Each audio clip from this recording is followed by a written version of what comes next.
You want to know what really happened? Fine, I'll tell you everything, but don't expect me to sugarcoat it or pretend I was some innocent victim. I'm Sienna, I'm 34, and yeah, my marriage fell apart, but not for the reasons everyone thinks they know. So there I was, stuck at home while my husband Garrett flies all over the place for work, gone 3 weeks out of every month, comes home, exhausted, barely talks to me except to ask what's for dinner or complain about his schedule. 8 months married, and I'm already feeling like his roommate instead of his wife. My friends kept saying I needed to get out more, do something for myself, stop waiting around for him to pay attention to me. Tennis seemed like a good idea. I used to play in high school, figured it would be easy to pick back up. The tennis club was nice enough, nothing too fancy, but clean and welcoming. My coach, Finn, is this tall guy from Australia, maybe 27 or 28, used to work in education before switching to coaching. Right away, he was different from what I expected. Most fitness people are all business, but Finn actually talked to me like a person, asked about my background, my goals, made jokes during the lesson that actually made me laugh. When's the last time Garrett made me laugh? I honestly couldn't remember. Those first few weeks were exactly what I needed, an hour twice a week where someone actually paid attention to me, where I felt like I was improving at something, where I had real conversations instead of just logistics about who's picking up groceries or when the next flight leaves. Finn would compliment my progress, notice when I tried a new hairstyle, ask how my week was going. Basic human interaction that somehow felt revolutionary after months of being treated like furniture in my own house. The lessons started getting longer, naturally. What began as 1 hour sessions turned into 90 minutes because Finn said I was progressing so well that I had natural talent worth developing.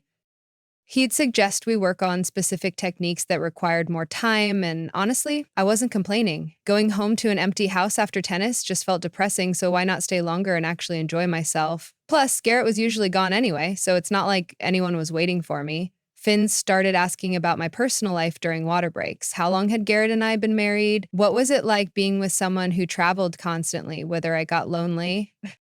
Found myself opening up in ways I hadn't with anyone in months. He actually listened to my answers, asked follow up questions, seemed genuinely interested in understanding my situation.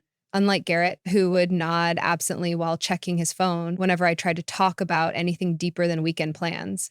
We started grabbing coffee after lessons sometimes just to continue conversations about tennis strategy that somehow always drifted into other topics. Finn would tell me about his life back in Australia, his family, his dreams of opening his own coaching facility someday. I'd share stories about my life before marriage, things I used to enjoy, dreams I'd put on hold. Conversations with him felt natural and engaging in a way that reminded me what it was like to connect with someone intellectually and emotionally. I started putting more effort into my appearance on tennis days, not necessarily for Finn, but because it felt good to look good, to feel attractive, put together again.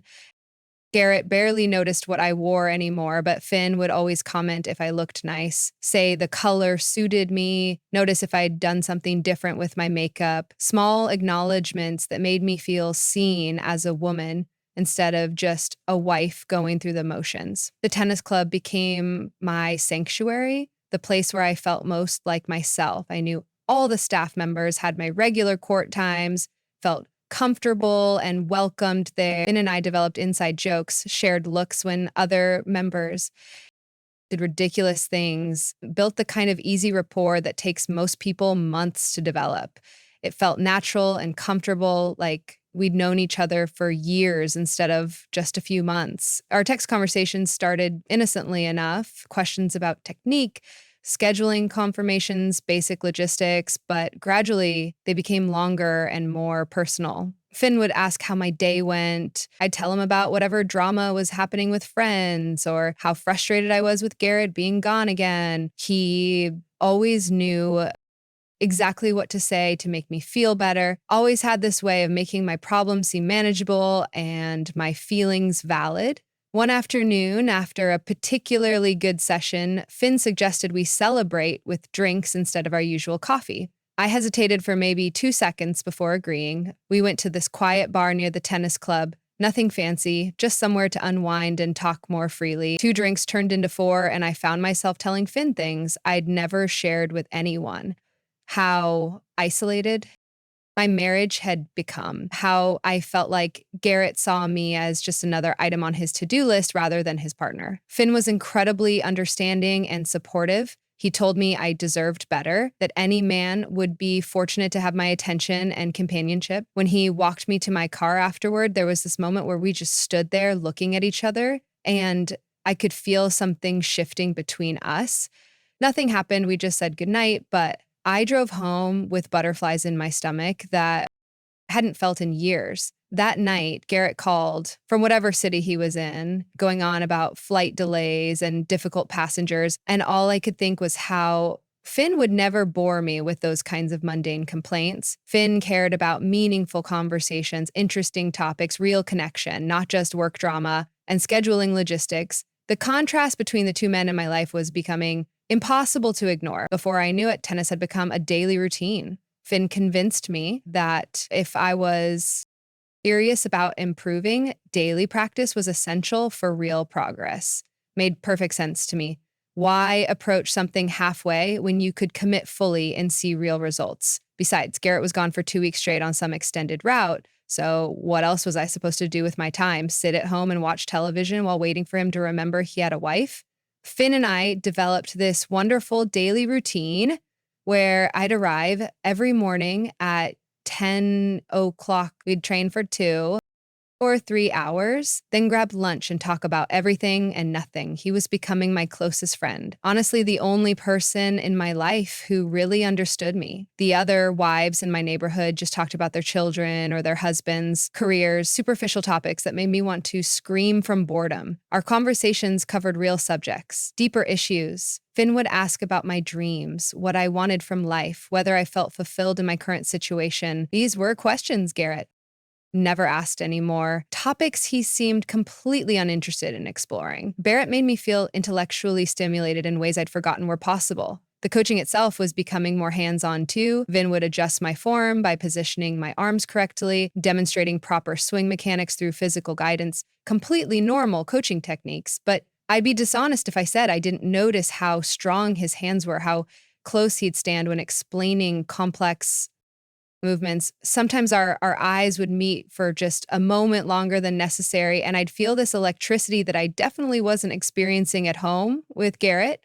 We'd have these extended conversations during breaks, sitting close together on the courtside bench, and Finn would tell me how different I was from his other students. Most of them just wanted to complete their lessons and leave, but I genuinely cared about improvement, about understanding the sport properly. He said I was special, that he looked forward to our sessions more than anything else in his day. After months of feeling invisible and unappreciated, hearing those words was intoxicating.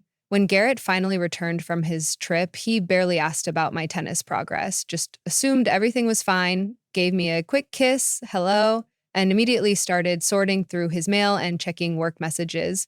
Meanwhile, I'd been practically living at the tennis club, had formed this incredible connection with Finn, and my husband couldn't even be bothered to show genuine interest in my new passion. That night at dinner, I tried telling Garrett about my improvement, how Finn thought I had real potential for competitive play, but Garrett just nodded absently while scrolling through his phone. When I suggested he come watch me play sometime, support me the way other husbands supported their wives' interests, he said he'd try to fit it into his schedule. Try to fit it in, like supporting his wife was some kind of inconvenience that might conflict with more important priorities. The next morning, I told Finn about Garrett's lukewarm reaction, and Finn just shook his head sympathetically. He said any husband should feel proud to have a wife who was passionate about self-improvement, who worked hard to better herself physically and mentally. Finn understood me in ways Garrett never had, even during our honeymoon phase when everything was supposedly perfect between us. Our text conversations became constant,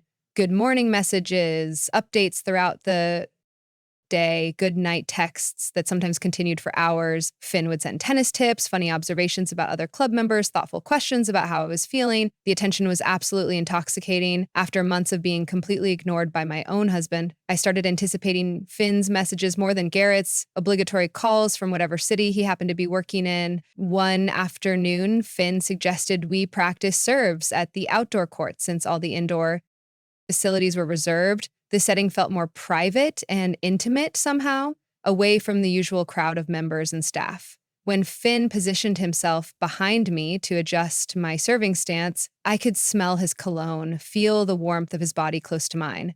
My heart started racing in a way that had absolutely nothing to do with physical exercise.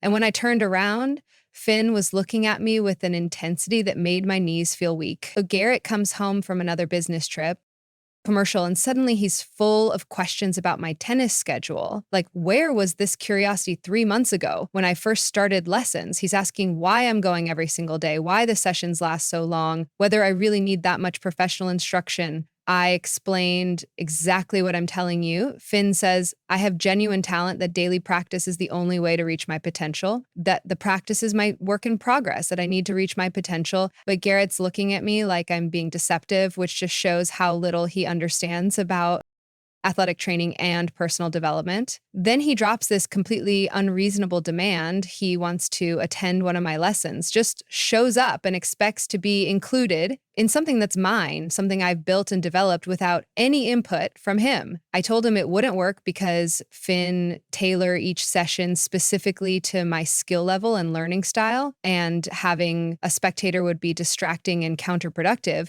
Plus, Finn and I have developed this perfect teaching rhythm that works beautifully. Why would I want to mess with something successful? But Garrett keeps pushing the issue, acting like I'm hiding something when really I just want to protect the one positive thing in my life. He's making implications and suggestions that are completely inappropriate and unfair. Meanwhile, he's been absent for weeks at a time, comes home exhausted and distracted, barely pays attention to anything I say about my interests or feelings, and now he wants to play the concerned husband role. Where was this energy when I was telling him how lonely I felt, how much I needed something meaningful to look forward to? I finally lost my temper and told him the truth he didn't want to hear. Maybe if he was home more often, maybe if he actually acted like he cared about my emotional well-being, I wouldn't need to spend so much time at the tennis club finding the connection and attention I wasn't getting in my marriage. Maybe if he asked about my day with half the enthusiasm he showed for his flight schedules and work problems, I wouldn't need someone else to have real conversations with. Finn appreciates me as a person. Finn listens when I talk. Finn makes me feel like my thoughts and feelings actually matter. Is it my fault that my tennis coach does a better job of being emotionally present in my life than my own husband? I wasn't asking for anything unreasonable, just basic human connection and acknowledgement that I existed as more than just a housekeeper and meal preparer.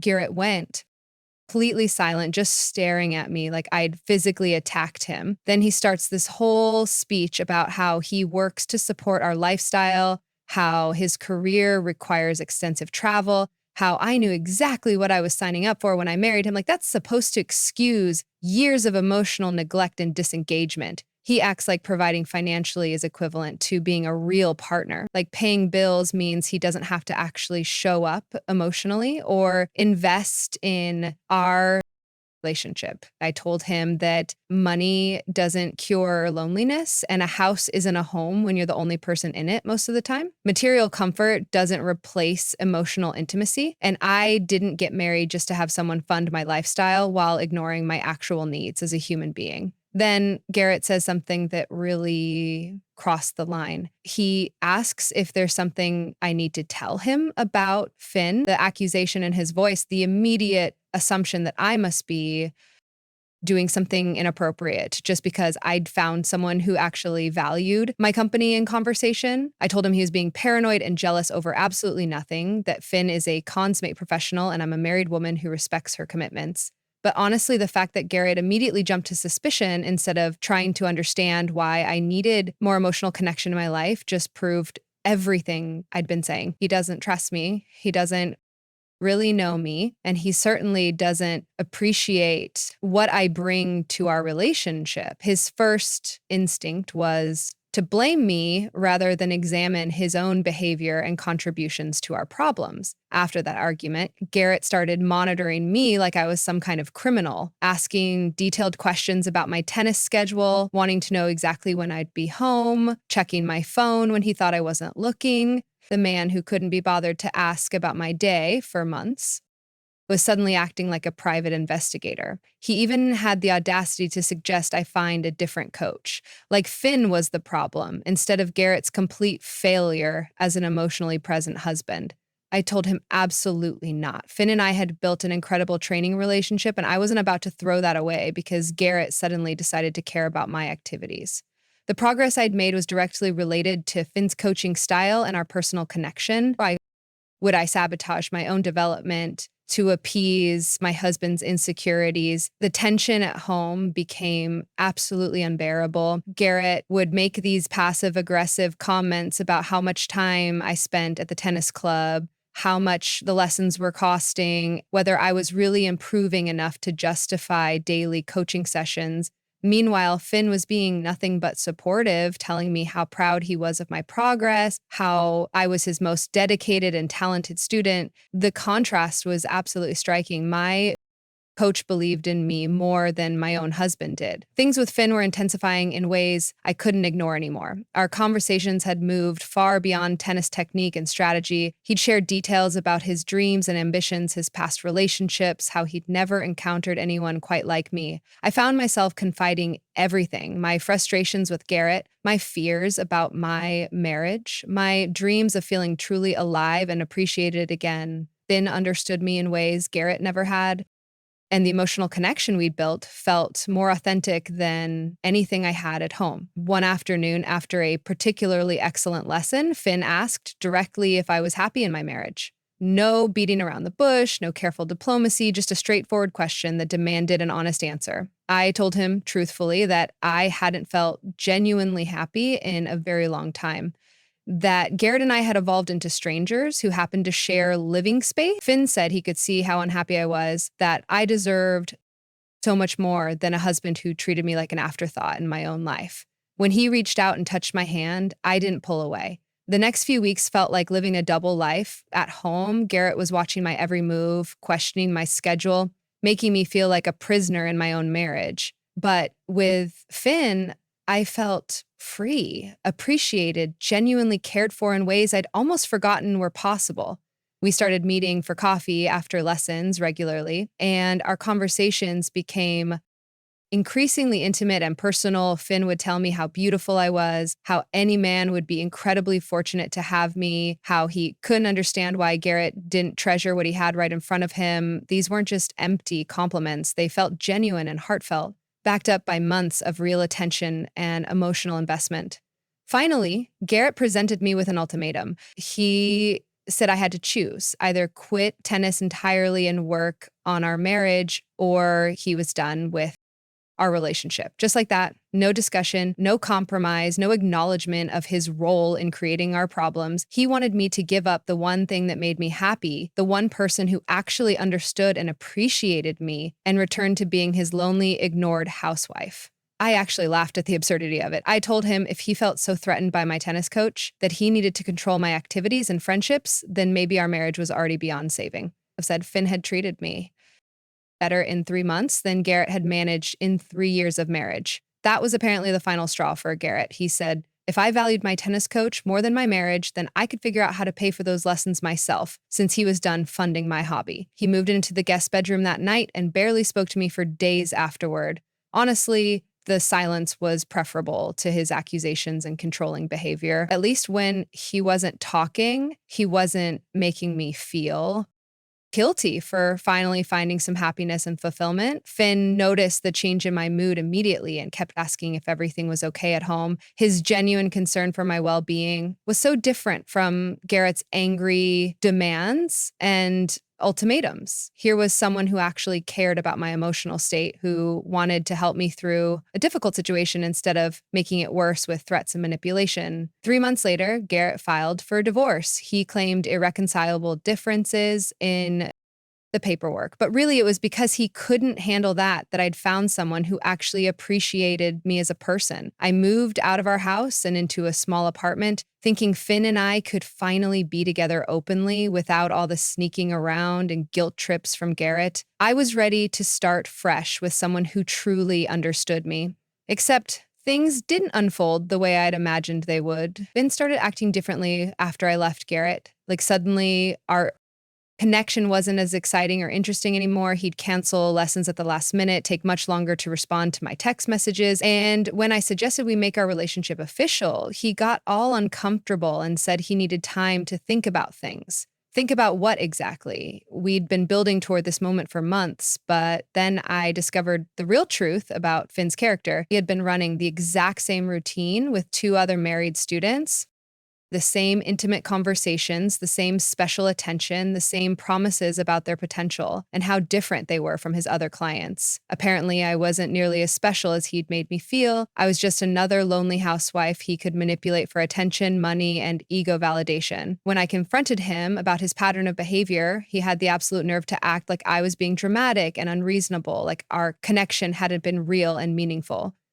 He said he enjoyed our time together, but had never made any serious promises or commitments, never promised anything. He literally told me I deserved better than Garrett, that he'd never met anyone like me, that I was special among all his students. I tried desperately to salvage things with Finn for several more weeks, but he kept pulling away and creating distance. Finally, he told me he was moving back to Australia to reconcile with an ex-girlfriend who'd been begging him to come home. Just like that, the man who convinced me to throw away my marriage was walking out of my life like I'd meant absolutely nothing to him. Meanwhile, Garrett had already moved on completely. 6 months after our divorce was finalized, I saw pictures on social media of him with some woman, apparently a colleague he'd met through work.